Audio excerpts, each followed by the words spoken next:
It's game one of the Eastern Conference Final tonight from Madison Square Garden. Today, we're going to cross it over with Jon Chik of Locked On New York Rangers to discuss the road to the Eastern Conference Final, impact players, X factors, and who will come out on top in this 7-game series.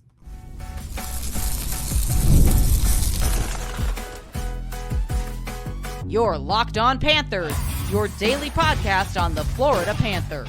Part of the Locked On Podcast Network, your team every day.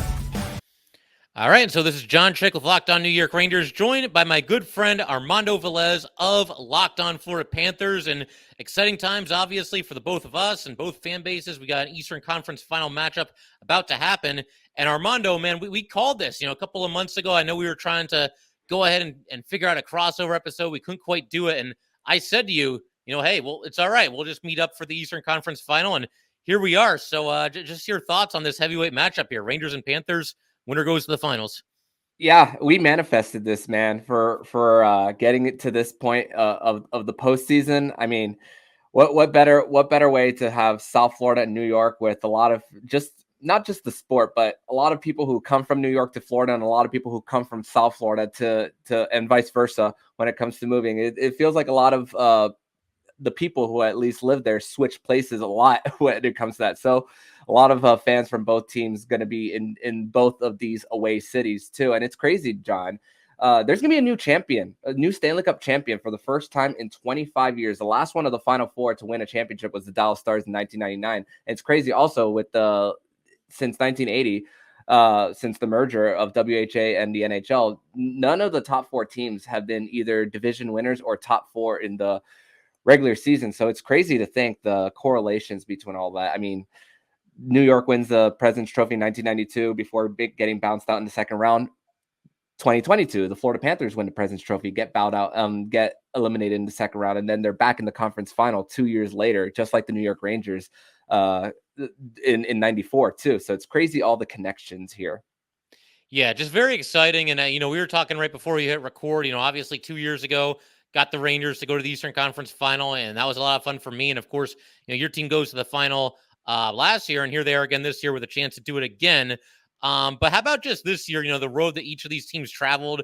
Obviously, it wasn't easy to get this far. It never is in the playoffs. Even like if you get like a sweep or a win in 5 games, it's never as easy as it sounds. And obviously, the Panthers, they got to take out the Lightning on their way here. They beat them in 5 games. And then, a dogfight against the Bruins, just a physical, nasty series. Panthers win it in 6. And, the series clincher there by Forsling near the end of game 6. But what can you just say about the road that the Panthers traveled to make it this far? And how excited are you to keep the thing going here? I mean, it's crazy because for the Panthers, this wasn't really settled until game 82 when they took control over the Toronto Maple Leafs in that second period, and Boston lost the last 2 games for the Panthers to get home ice in the first 2 rounds to begin with, which is crazy because the Panthers have lived off of road success too. They finished the last 4 games at home in the regular season, and they won for all 4 of them to match their home record and road record. But even last year in the Stanley Cup playoffs, all of their series started on the road for them too, and winning at least 1 game in each of the first 3 rounds too, for them. And also the injuries that they came into this season with Brandon Montour, Aaron Ekblad, getting some complementary pieces, along with the cap room relief from former Ranger Keith Yandle, too, coming into this season. When they bought him out, they had that $5.3 million hole in last year, but they still made the final. All that freed up space brought Oliver Ekman-Larsson, Dmitry Kulikov back to the Florida Panthers. Nico Mikolo, former Ranger too, in the mix too, to beef up and get a little bit stronger for them. But the road for the Panthers to get here, you had to slay the dragon that was Big Brother in the Tampa Bay Lightning. Third battle of Florida for them. I know that the Tampa Bay Lightning were a little bit thin on the blue line and the high quality chances that they were giving up on Vasilevsky, as you can see with trading for Ryan McDonough and bringing him back to Tampa Bay. Another former Ranger too in this. So also with that, but also for the Florida Panthers in round 2, really lackluster games 1 and 5, but in between that, the Panthers really controlled play. The play was on the opposite side, on the Bruins and a lot, but really had to test Jeremy Swayman puck shot after shot after shot until they were able to finally break through. And really, the Panthers really did this with okay special teams. Really, games 2 and 3 were the games that they really exploded there for them. But best road penalty kill in the regular season carried it over to the Boston series, where they were over 93% on the kill, which in their previous series against Boston they were 59. So it's a complete 180 on special teams for them, and it's carried over to this season. Yeah, absolutely. Special teams are going to be big. The Rangers, obviously, they're a top elite special teams squad. Throughout the entire regular season, they've leaned on it in the playoffs here as well. And as far as the road that the Rangers traveled, you start with the Caps, and on paper it looks like a mismatch, but you just never know. And in the back of your head as a Ranger fan that okay, they won the President's Trophy. If they somehow don't get past the Capitals, like that's a complete just catastrophe ending to a really good season. And then even against the Canes, obviously the Rangers had the better record. They had home ice and the whole 9 yards. They got up 3-0, but they were actually the betting underdog for that series, which I believe they are in this series as well against the Panthers. It's pretty close if I'm remembering correctly, but I do think the Panthers are at least slightly favored. And yeah, man, it got a little dicey there. Obviously the Rangers go up 3-0, but the Canes are able to win the next two, and then Chris Kreider just went full beast mode in Game 6 and decided this is the end of this series, and here we are. We made it this far. But something else I want to get your opinion on, just as far as like where everything stands, because I mean, for me, this is when this is the round that you look at it and it's like, man, like it's getting real now. Like you're one of like the Panthers, the Rangers, they're two of only 4 teams out of the 32 left standing in the entire league. You're 8 wins away from hoisting the Stanley Cup. This is always the round to me that it starts to really feel real. I mean, do you kind of share those feelings now that we're down to the Final Four here, so to speak? Yeah, and as we go round by round, game by game, I'm just thinking one game at a time. And then when you see the Final Four, I'm like, wow, there's 32 teams, and you're in the top 1/8 of it, if you really think about it, in as far as a fraction for the whole entire league too. 12% of the league being here for both of them, and it's crazy for that. Just getting, it's funny because prior to last year, only once making it to the Stanley Cup final and even the Eastern Conference final, and then that 26-year drought without winning a playoff series. And now this is the best time for the Florida Panthers, building up a new practice facility, win 5 straight years in the postseason, and even winning at least one round in 3 consecutive. This is uncharted territory for the Florida Panthers and their franchise, and it's created so much buzz around the area. I know it helps with the Miami Heat being eliminated, that all the attention is on them, but really, it really comes down to how much of growth for the Panthers it's been. And I mean, it's going to be tougher for them too coming into this, because I mean, the Rangers, they just come in layers of for especially in the forward group too for them. This is going to be the hardest test for the top 6 for the Florida Panthers. And I mean, and it's crazy also for the Rangers, comparing 94. Messier gets a hat trick to get to the Eastern Conference final. They win the first 7 games. There's so many different comparisons between this current run for the Rangers and 1994 too. So it's also crazy to think that it's here. And all you think about for the Florida Panthers, not a traditional hockey market, but has to go into a hostile building, hostile environment, world's most famous arena, original 6. I mean, it's everything you want as even the team that doesn't have home ice advantage, which honestly, I'll tell you right off the jump, home ice isn't going to mean anything for either of these teams, because both of them can go into the other barn and come out with a win. I mean, the Florida Panthers in their two road games, they split in New York. I know regular season doesn't necessarily mean anything in the postseason, but even that second matchup, Panthers were a little hobbled going into it and still controlled a good amount of play before losing a shootout too. So I mean, it's going to be a fun challenge. The Panthers, I mean, with their road success, and they're not intimidated by a crowd, but still, it's also a great opportunity for them to really feel the noise of Madison Square Garden too. And I mean, we've seen it even in the 22 conference final, even Sunday, Knicks Pacers, that place was loud too. I mean, my goodness, it's a great opportunity for the Cats. Yeah, I can't wait. I think it's going to be an electric environment, probably in both buildings. And, to your point, I mean, these teams, neither one of them were like dramatically better at home versus on the road. So, I mean, home ice is nice and everything, and I'm sure players do feed off of the home crowd. But, I completely agree that, either one of these teams is more than capable of going on the road, winning a big game when that's the case. So, going to keep everything rolling in just a second. We're Armando and myself, we're going to talk about some key players on both sides, also some big storylines, some X factors, and of course, we have a prediction for what happens in this best of 7. And we will do all that fun stuff in just a second.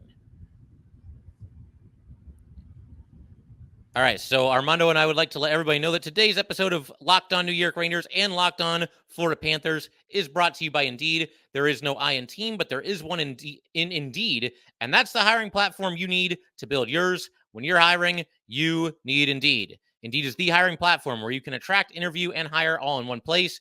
Instead of spending hours on multiple job sites searching for candidates with the right skills, Indeed's a powerful hiring platform that can help you do it all. We streamline hiring with powerful tools that find you match candidates. With Indeed Instant Match, over 80% of employers get quality candidates whose resume on Indeed matches their job description the moment they sponsor a job, according to Indeed Data US.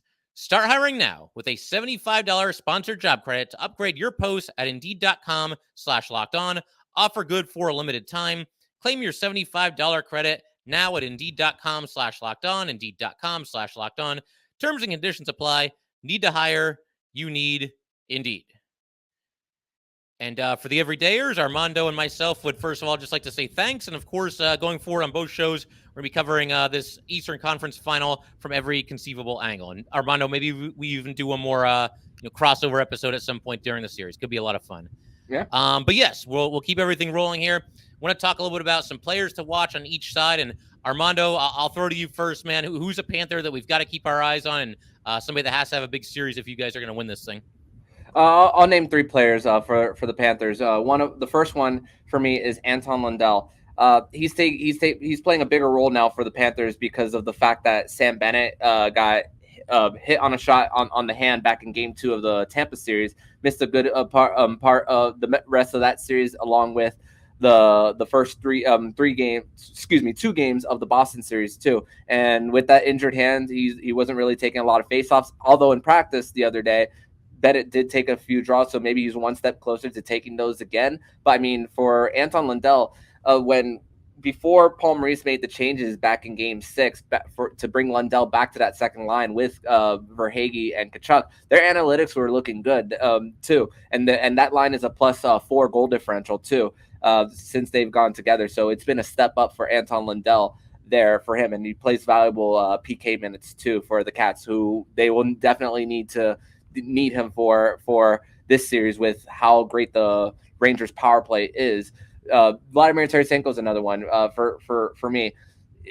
For him, putting him in a line that's not Sasha Barkov, he doesn't really generate a lot of offense. And when they were separated for that little period of time, and also Tarasenko had a little bit of an adjustment period when he got traded here. There's a few injuries, had to go for with the top line back to the third, and so on too. But even there was a stretch of like 3 or 4 games where he didn't have a shot on goal. And the moment that he goes back with Barkov, boom, he's getting pucks on net and also he's going to be very valuable for power play too, for the Panthers too, as that guy who's probably going to be maybe the main shooter on that unit too. Because if you're gonna defeat the New York Rangers, you're gonna have to get more than just power play 1 to get in on the scoring. So Vladimir Tarasenko is another one, and my next one, Aaron Ekblad.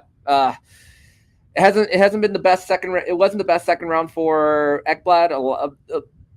Sometimes he gets a little stuck in his own end with breakout passes where he's trying to bounce it off the half wall and then it gets intercepted. And sometimes even with his lack of speed, sometimes I'm just thinking, just flip the puck out, reset and everything. And sometimes and there were times where he was just in the neutral zone. He was committed over to the strong side where we saw that in Game 5 where Charlie Coyle went on a breakaway. Excuse me, Pavel Zacha. Sorry, he went on a breakaway and finished then. So Aaron Ekblad, if he performs anything like he did in round 2, even though the Panthers won, I don't think the Panthers will come out with this series because if Aaron Ekblad is anywhere to the level that he was in round 2. So definitely got to step up for him for sure for him. So that's mine. How about yours? Those are your 3. So I'm going to throw out Chris Kreider, and Something that is kind of interesting with Kreider. He's one of those Rangers that I feel like there's times where he does split the fan base a little bit. I mean, I think for the most part, people like him, and obviously he's the elder statesman of the team, and he's been on so many of these different, playoff runs for the Rangers over the years. He's been one of the most important players on the team through, two separate eras of Ranger hockey, because he went through the rebuild with them, and obviously they've come out on the other end here. And here's Chris Kreider, 4 wins away from potentially going to the Stanley Cup final for the second time in his career. But obviously, look, game 6 against the Canes, they're down by 2 goals with about 12 minutes to go or whatever it was, and he ends up with the natural hat trick, and they go on for the win. But Kreider, man, he's one of those guys that I think more so than maybe any other player on the Rangers, there's such a wide range between Chris Kreider at his absolute best and Chris Kreider at his absolute worst. When this guy's at his best, he is good enough that he can carry a team offensively, and that's really not hyperbole. He can be an absolutely dominant player. He's obviously a great net front presence. Teams really have a difficult time, moving him out of the crease if he doesn't want to be moved, and absolutely lethal with those redirections in front. You add to that the fact that, again, he's somebody that's going to be counted on as a leader, one of the alternate captains, of course. And on top of that, huge part of the power play, huge part of the penalty kill. And the Rangers, throughout the entire regular season, they've really kind of leaned on those units. I mean, I think they're better 5v5 than a lot of people give them credit for, but that is the strength of their team, is playing on special teams, and that's continued in the playoffs as well. So he's going to be absolutely huge. I think number 2 for me, I mean, it's so cliche to go with the goalies, but, it's just such an obviously important position. And Igor Shesterkin, I mean, what can you say? He's been absolutely tremendous basically ever since he came into the league. And one thing I always say about Igor is that, pretty much no matter who is at the other end of the rink, whoever the opposing goalie is for whatever team the Rangers are playing, regular season, playoffs, whatever it might be, I'm always going to feel like Igor Shesterkin gives the Rangers a little bit of an edge. But the Panthers, I will say, with Sergei Bobrovsky over there, that does test my theory a little bit, because the guy's obviously phenomenal. He's had kind of an interesting career arc. He wasn't anything like special early in his career, and then he was phenomenal. And then the Panthers signed him that big contract. I think he struggled for like the first year there, but I mean, he's right back there, man, to being on the Mount Rushmore of, current goalies in the league. So he's really been up and down throughout the years, but he's not somebody that I would bet against, in a big series. And obviously he's been very important for you guys thus far, in the playoffs. But yeah, with all that said, Igor Shesterkin, it's not just the numbers. And, obviously he was the Vezina winner a couple of years ago. I think for me, the thing that I love about Igor the most is that, yeah, he's a great goalie, but he's even better at times where you really need him. When you really need one of those big saves, say like it's the third period and there's maybe like 7 minutes to go and you're down by a goal, he'll come up, or rather, down by a goal. He'll come up with that big save to keep the deficit at 1 and give you a chance to come back. If the game goes into overtime, he'll make some big saves there too. It just feels like the bigger the moment and the brighter the lights are, the more Igor Shesterkin rises. And obviously, that's going to be tested, because it is the Eastern Conference Final now. And as we've talked about, Armando, we've got a heavyweight matchup here. But my third player, I'm going to go Jacob Trouba. He's another player that I think at times can polarize the fan base a little bit. And obviously, there's fans of other teams, namely the Penguins, who don't seem to like Jacob Trouba very much. And obviously he does toe the line a little bit as far as, what's acceptable to do out there and what's not. But I mean, the Panthers are a really physical team. And I think the Rangers are a more physical team than they usually get credit for, but I would still give the edge to the Panthers in that department. And with that being the case, the Trouba train, right? He's going to be one of those guys that has to go out there and set a tone for this team physically. The Panthers are going to be out there hitting everybody that moves. The Rangers have to be able to fight back in that department, and I think Jacob Trouba is one of the guys to do that. And on top of that, I mean, the physicality is one thing, but he's going to have a bigger role now, because going into the playoffs, they had him down on the third pairing, and they have since moved him back up with his usual defense partner, K'Andre Miller. And the two of them, in Game 6, they played pretty well together, but they've been kind of hot and cold together this season. And I'll be curious to see if they stick with that pairing and if Jacob Trouba's minutes are going to go up. But I think he's going to be big. A lot because of the physicality, but also because he's just in a bigger role now. So definitely going to be an interesting matchup here. There's a lot of players to watch on both sides.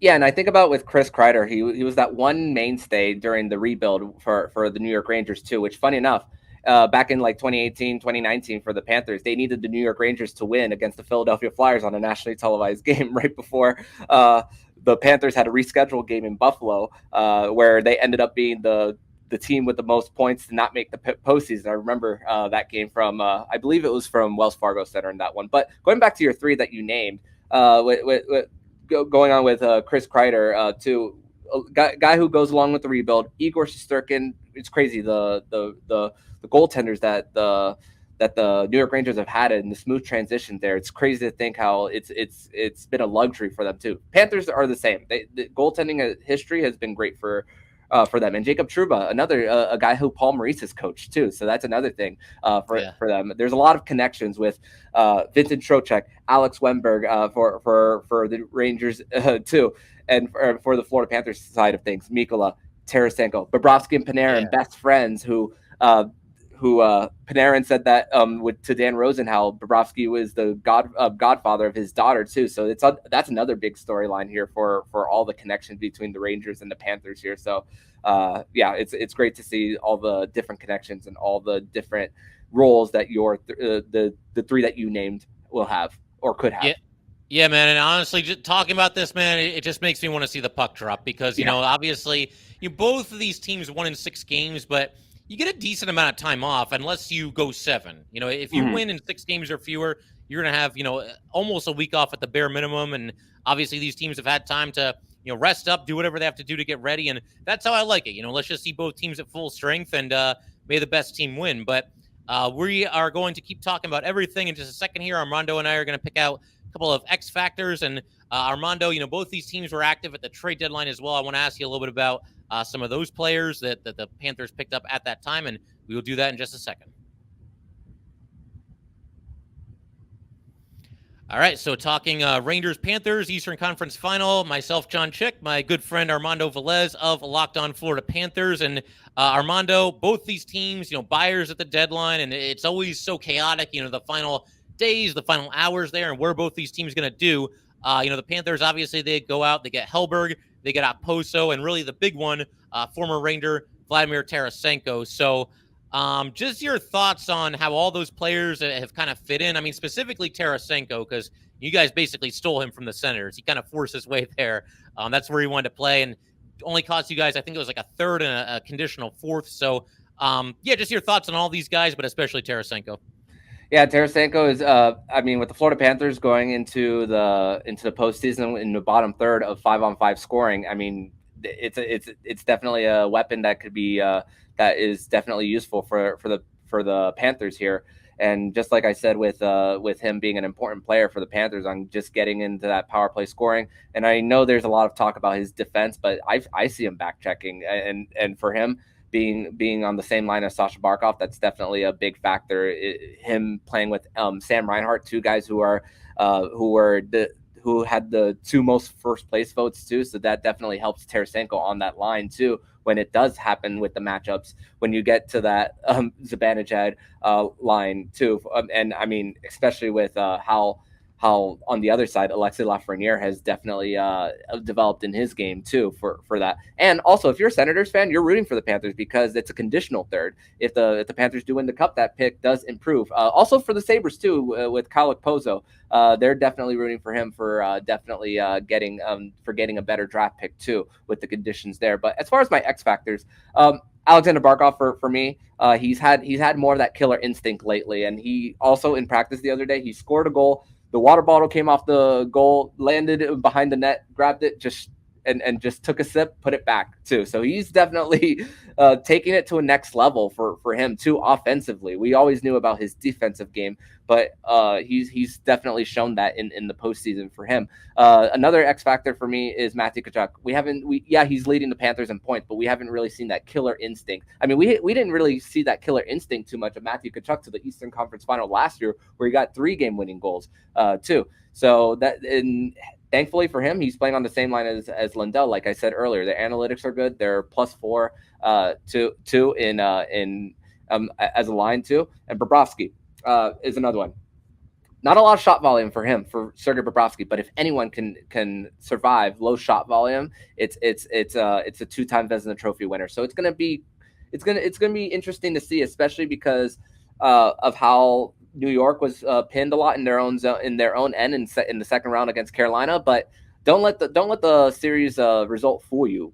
Carolina really challenged New York, and they really gave them all they had for this one, for that second round too. And I'm saying that mostly for my listeners, but also Sam Reinhart feasted on New York during the regular season, and interesting to see what Laviolette does as far as his adjustments. You mentioned Miller and Trouba going back together too. Also, I saw that Ryan Lindgren has been taking a few maintenance days, so I'm expecting him to be in the series. But also, Paul Maurice also said that you reinvent yourself before every series, and I'm going to be interested to see what the New York Rangers are going to do about Sam Reinhart in that bumper position too, or how they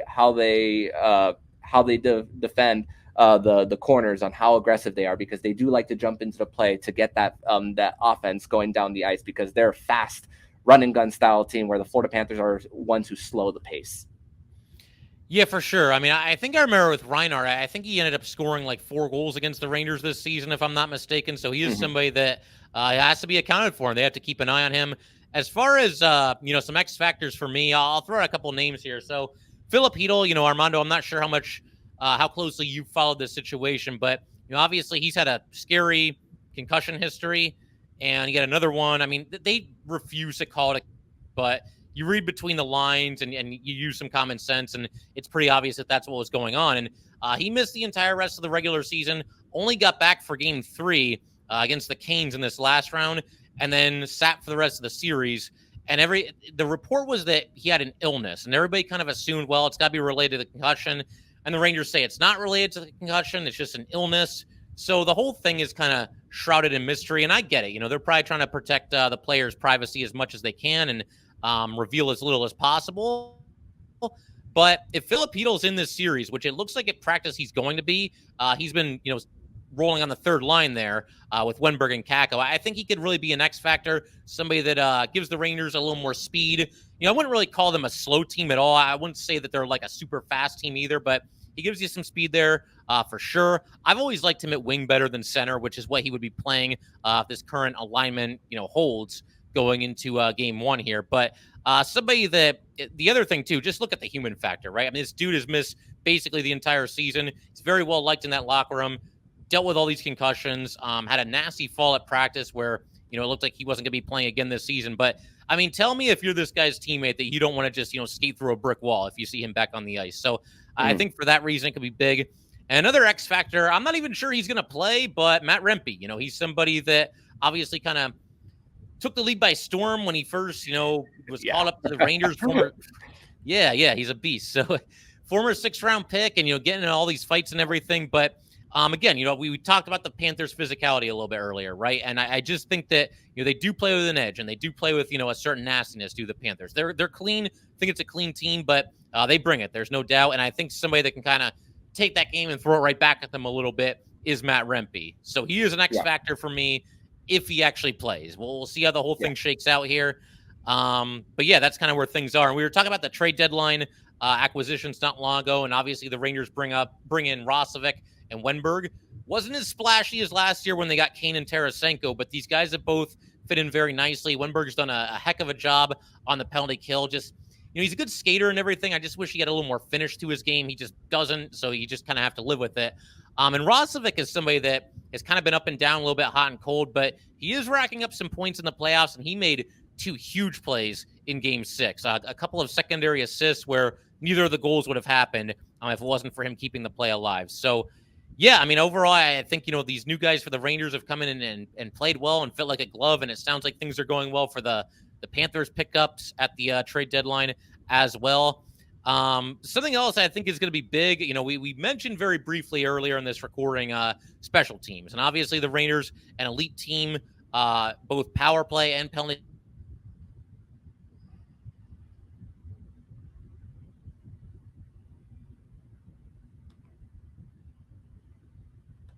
Ranger power play versus Panthers PK, and I'm just wondering, man, like, what's been kind of the key to success, for the Panthers PK, and how are they able to, they've played some pretty high scoring teams and guys that can put the puck in the net. So how have they been able to do that?